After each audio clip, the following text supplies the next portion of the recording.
बच्चों, आज हम पढ़ेंगे कक्षा 7 सामाजिक अध्ययन के अंतर्गत हमारे अतीत विषय का 10वां अध्याय 18वीं शताब्दी में नए राजनीतिक गठन।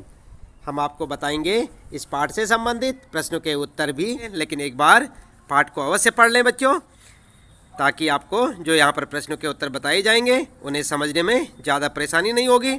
शुरू करते हैं अभ्यास प्रश्न उत्तर। और सबसे पहले आपको मिलेगा फिर से याद करें। और पहला प्रश्न है निम्नलिखित में मेल बिठाएं। और किन में मेल बिठाना आपने? इनमें, ठीक है। और यहाँ पर जो है सबसे पहले आपके लिए सूबेदार, उसके आगे लिखा है एक राजस्व कृषक, फौजदार, उच्च अभिजात, इजारादार, प्रांतीय सूबेदार, मिस्र यानी मराठा कृषक योद्धा, चौथ एक मुगल सैन्य कमांडर, कुनबी सिख योद्धाओं का समूह। और यहाँ पर क्या करना आपने? उम्र है यहाँ पर मराठों द्वारा लगाया गया कर। तो ये आपका क्या था? ये आपका प्रश्न था बच्चों, ध्यान दें आप। इनमें आपने मेल बिठाना है। कैसे करके मेल बिठाना है? तो सही मेल क्या होगा, चलिए उत्तर में जान लेते हैं। ये है आपका उत्तर। और इस प्रकार से लिखें आप, सूबेदार के आगे लिखेंगे प्रांतीय, फौजदार के आगे एक मुगल सेना कमांडर, इजारादार के आगे लिखेंगे एक राजस्व कृषक, और मिस्र के आगे लिखेंगे आप, मिस्र देख रहे हैं ना, सिख योद्धाओं का समूह, चौथ के आगे मराठों द्वारा लगाया गया कर, कुनबी के आगे मराठा कृषक योद्धा, उमरा के आगे कुछ अभिजात। तो इस प्रकार से आपका ये पहला प्रश्न है और इसका उत्तर आप इस यहाँ पर से देख के लिख सकते हैं। बात करते हैं यहाँ पर दूसरा प्रश्न है बच्चों। और दूसरे प्रश्न में आपके लिए रिक्त स्थानों की पूर्ति करें। तो आपने यहाँ पर जो खाली स्थान दे रखे हैं इनको भरना है आपने, देख सकते हैं आप यहाँ पर रिक्त स्थान। और यहाँ पर जो है क, ख, ग, इस प्रकार से यहाँ पर अलग अलग प्रश्न है आपके लिए और सभी के अंतर्गत रिक्त स्थान है आपके लिए। तो यहाँ पर क्या लिखेंगे आप? उत्तर में देख सकते हैं। पहले में लिखेंगे आप दक्कन, ख में लिखेंगे साम्राज्य, ग में लिखेंगे 18वीं शताब्दी और घ में सादत खां, ठीक है। तो इस प्रकार से आप अपने दूसरे प्रश्न में जो रिक्त स्थान दिए हुए हैं यहाँ पर, इन रिक्त स्थानों के अंतर्गत क, ख, ग, घ, इनमें ये सब आप जो है भर सकते हैं। इसके बाद आगे यहाँ पर देखते हैं तीसरा प्रश्न बच्चों। बताएं सही है या गलत। जो यहाँ पर पंक्तियाँ दे रखी हैं क, ख, ग, घ, ये सब की सब सही है या गलत है, ये सब आपको बताना है।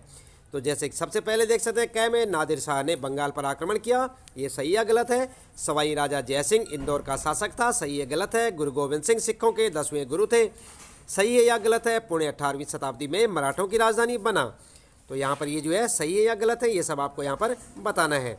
उत्तर में क्या लिखेंगे? उत्तर में आप इस प्रकार से लिख सकते हैं, क में लिखेंगे गलत, ख में गलत, ग में सही और घ में सही। यानी कि यहाँ पर जो है दो आगे के गलत हैं और पीछे के दो सही है।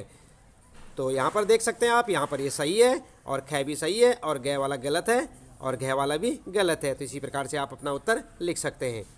बात करते हैं बच्चों आगे, चौथा प्रश्न है यहाँ पर प्रश्न नंबर 4 में सादत खान के पास कौन कौन से पद थे। तो कौन कौन से पद थे? उत्तर में लिखेंगे आप सादत खान के पास निम्नलिखित पद थे। और कौन कौन से पद थे? ये 3 पद थे यहाँ पर, सूबेदारी, फौजदारी और दीवानी, ठीक है। तो इस प्रकार से आप अपने चौथे प्रश्न का उत्तर लिख सकते हैं।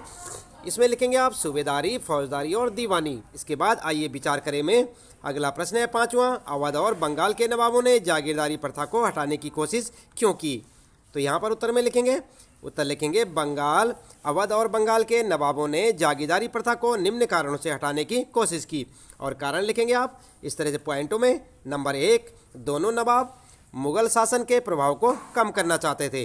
दूसरा पॉइंट लिखेंगे राजस्व के पुनर्निर्माण के लिए।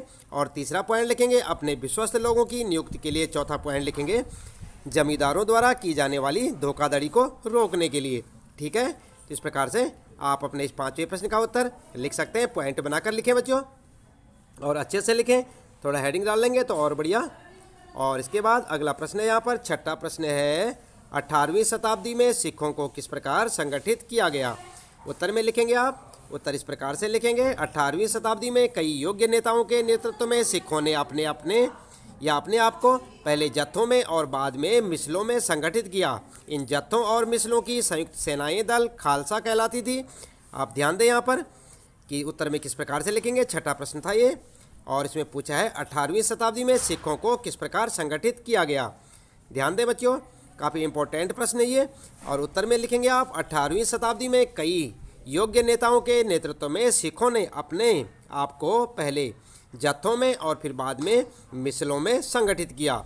इन जत्थों और मिसलों की संयुक्त सेनाएं दल खालसा कहलाती थी। क्या कहलाती थी? खालसा। उन दिनों दल खालसा बैसाखी और दिवाली के पर्वों पर अमृतसर में मिलता था। इन बैठकों में वे सामूहिक निर्णय लिए जाते थे जिन्हें गुरुमत्ता यानी कि गुरु के प्रस्ताव कहा जाता था। सिखों ने राखी व्यवस्था स्थापित की जिसके अंतर्गत किसानों से उनकी उपज का 20% कर के रूप में लेकर बदले में उन्हें संरक्षण प्रदान किया जाता था। तो इस प्रकार से आप ध्यान दें बच्चों, काफ़ी इंपॉर्टेंट प्रश्न है जैसे मैं पहले बता चुका हूँ आपको। और एक छठा प्रश्न आप अच्छे से पढ़ें और इसे अच्छे से याद करें। इसके बाद बात करते हैं यहाँ पर 7वां प्रश्न है, मराठा शासक दक्कन के पार विस्तार क्यों करना चाहते थे? उत्तर में लिखेंगे मराठा शासक निम्न कारणों से दक्कन के पार अपने साम्राज्य का विस्तार करना चाहते थे। और पॉइंट बना के लिखेंगे। नंबर 1, नंबर 2, नंबर 3 में मराठा सरदारों को शक्तिशाली सेनाएं खड़ी करने के लिए संसाधन मिल सकें। नंबर 2, एक बड़े क्षेत्र पर शासन स्थापित करने के लिए। और नंबर 3, उत्तरी मैदानी भागों के उपजाऊ क्षेत्रों पर नियंत्रण स्थापित करने के लिए।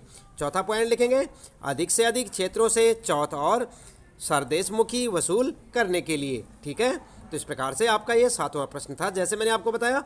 और इसके आप पॉइंटों में उत्तर लिख सकते हैं। बात करते हैं बच्चों यहाँ पर 8वां प्रश्न है, आसफ जहाँ ने अपनी स्थिति को मजबूत बनाने के लिए क्या क्या नीतियाँ अपनाई? उत्तर में लिखेंगे आप आसफ जहाँ द्वारा अपनी स्थिति को मजबूत बनाने के लिए अपनाई गई नीतियाँ। इसे आप हेडिंग बना के लिख सकते हैं। हेडिंग बनाएं और फिर पॉइंटों में लिखें। आसफ जहाँ अपने लिए कुशल सैनिकों और प्रशासकों को उत्तरी भारत से लाया था। और दूसरा पॉइंट लिखेंगे, उसने मनसबदार नियुक्त किए और उन्हें जागीरें प्रदान की। इसके बाद तीसरा लिखेंगे आप पॉइंट, हैदराबाद राज्य पश्चिम की ओर मराठों के विरुद्ध और पठारी क्षेत्र के स्वतंत्र तेलुगु सेना नायकों के साथ युद्ध करने के लिए भी कूटनीति का सहारा लिया। तो इस प्रकार से आपका ये 8वां प्रश्न है और उसका उत्तर आप लिख सकते हैं। 9वां प्रश्न है बच्चों, क्या आपके विचार से आज महाजन और बैंकर उसी तरह का प्रभाव रखते हैं जैसा कि वे 18वीं शताब्दी में रखा करते थे? उत्तर में क्या लिखेंगे आप? उत्तर लिखेंगे हमारे विचार में आज महाजन और बैंकर उस तरह का प्रभाव नहीं रखते, क्योंकि जो 18वीं सदी थी, 18वीं सदी में महाजन और बैंकर निम्न तरीके से राज्य को प्रभावित करते थे। फिर पॉइंटों में लिखेंगे आप 1, 2, 3 करके। पहला पॉइंट लिखेंगे, राज्य ऋण प्राप्त करने के लिए स्थानीय सेठ साहूकारों और महाजनों पर निर्भर रहता था। दूसरा पॉइंट लिखेंगे, साहूकार महाजन लोग लगान वसूल करने वाले इजारेदारों को पैसा उधार देते थे, बदले में बंधक के रूप में जमीन रख लेते थे। तीसरा पॉइंट लिखेंगे आप, साहूकार महाजन जैसे कई नए सामाजिक समूह राज्य की राजस्व प्रणाली के प्रबंध को भी प्रभावित करने लगे थे। ठीक है, तो इस प्रकार से ये आपका 9वां प्रश्न है। इसका उत्तर आप जो है पॉइंट बना के लिख सकते हैं। बात करते हैं बच्चों यहाँ पर 10वां प्रश्न है आपका, क्या अध्याय में उल्लेखित कोई भी राज्य आपके अपने प्रांत में विकसित हुए थे? यदि हाँ, तो आपके विचार से 18वीं शताब्दी का जनजीवन आगे 21वीं शताब्दी के जनजीवन से किस रूप में भिन्न था? समझ गए ना आप? ये था आपका प्रश्न। उत्तर में क्या करेंगे आप?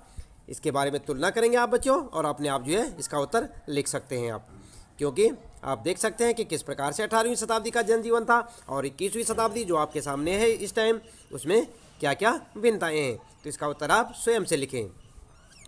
इसके बाद करके देखें यहाँ पर जो है एक्टिविटी से संबंधित प्रश्न आपके लिए, जिसका उत्तर आपको स्वयं देना होगा। 11वां प्रश्न है, अवध, बंगाल और हैदराबाद में से किसी एक की वास्तुकला और नए क्षेत्रीय दरबारों के साथ जुड़ी संस्कृति के बारे में कुछ पता लगाएं। तो आप ये नेट से भी पता लगा सकते हैं, चाहे तो आप अपने पाठ को ध्यानपूर्वक पढ़ें और उसमें अंतर बता सकते हैं। ठीक है बच्चों, तो ये प्रश्न आपके खुद के करने के लिए। 12वां प्रश्न भी इसी प्रकार से है, राजपूतों, जाटों, सिखों और मराठों में से किसी एक समूह के शासकों के बारे में कुछ और कहानियों का पता लगाएं। ठीक है, तो ये भी आपको खुद लगाना होगा और इसका उत्तर आप स्वयं से दे सकते हैं। तो बच्चों, इसके साथ ही इस पाठ से संबंधित प्रश्नों के उत्तर यहाँ पर समाप्त होते हैं। आप लगातार देखते रहें वीडियो और इसी प्रकार जुड़े रहें हमारे साथ। कि यदि आपने अभी तक चैनल को सब्सक्राइब नहीं किया तो प्लीज़ चैनल को सब्सक्राइब अवश्य कर दें और बेल आइकन दबाना ना भूलें और देखते रहें आने वाली वीडियो। तब तक के लिए लेते हैं आपसे विदा। आपका दिन शुभ हो।